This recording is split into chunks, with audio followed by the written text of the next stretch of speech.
Hello, everyone. So, wanted to do a little bit of a study on Genesis chapter 3, verses 6 through 9, I'd say. So, we get this whole story, okay? Adam and Eve have Cain and Abel. They're out there working in the fields in the flock.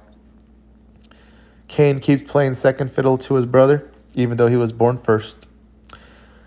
His brother, Abel, is, the younger one of the family, the baby of the family. They love the baby. He's doing well, being treated well, and he's performing well, just as a kid.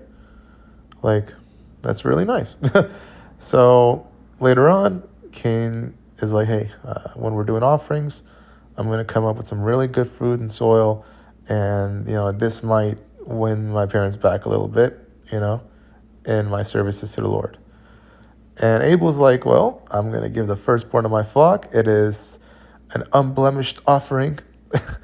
And that's what's going to happen. And God likes Abel's sacrifice more. And as a result, his parents are more proud of Abel, right? So, moving on. Cain is mad about this, I interpret at this point Cain to be a teenager, maybe a younger teenager, perhaps 13 or 14. That's just how I interpret it. It could be wrong. But the Lord said to Cain, why are you angry? Why is your face downcast? See, God is recognizing his pain, but he's trying to essentially talk him out of what his heart's telling him, So this is God counseling Cain. He says to him, why are you angry? Why is your face downcast? He's telling him it's your fault, essentially. You got to do better. You can't just play, do B work and get A's. Your brother's out here getting A's, but you're doing B work and wanting an A for it. Like, it doesn't work like that. It's a modern interpretation. If you do what is right, will you not be accepted? But if you do not do what is right, sin is crouching at your door. It desires to have you, but you must rule over it. This is just beautiful dialogue by God. God is letting Cain know that he recognizes his troubles. He recognizes how he feels. You're angry, you're upset, because you didn't do your best. You didn't do right. And that's why you're not feeling accepted. But if you don't change your ways, essentially, my mom just texted me, but if you don't change your ways, essentially, and all this happens, you're the one to blame, and sin is crouching at your door. You invite sin through actions such as these. It desires to have you, but you must rule over it. This is a mortal sin. We're talking about killing somebody. That's the sin that's on his mind.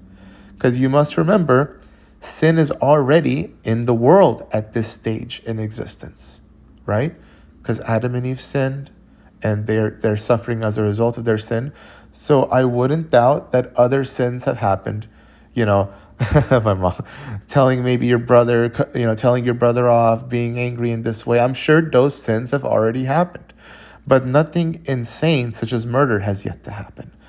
But the Lord knew, but the Lord knew that Cain was about to cross that threshold into the worst sin, So that's how he's trying to counsel him. And Cain goes and does the deed. Now Cain said to his brother Abel, let us go to the field. While they were in the field, Cain attacked his brother Abel and killed him. He methodically planned this out. He wanted to do it. And the Lord, he tried to talk him out of it. He knew he was going to do this. He knew he would give in to this mortal sin. Then the Lord said to Cain, where is your brother Abel? Cain's still mad here because he feels shame and guilt and anger over everything, Where is your brother Abel? I don't know. Am I my brother's keeper?